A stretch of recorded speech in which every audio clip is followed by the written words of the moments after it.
अनंत टीदे refresh हमी।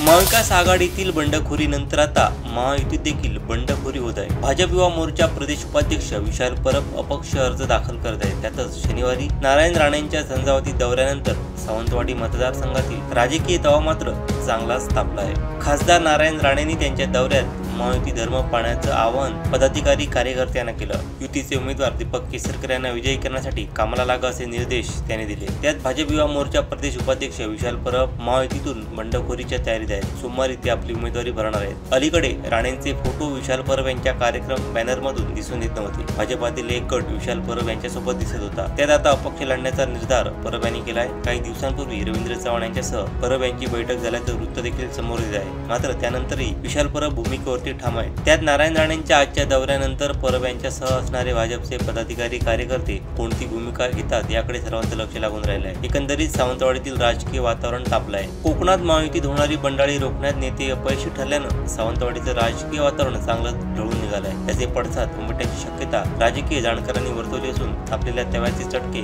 कोणाला बसणार हे पाहावे लागणार आहे। आमचे दिवसभरातले सर्व अपडेट्स, ताज्या घडामोडी आणि थेट लाईव्ह पाहण्यासाठी सबस्क्राइब करा, लाईक करा कोकणचं नंबर 1 महा चॅनल कोकण 7 लाईव्हचं YouTube चॅनल।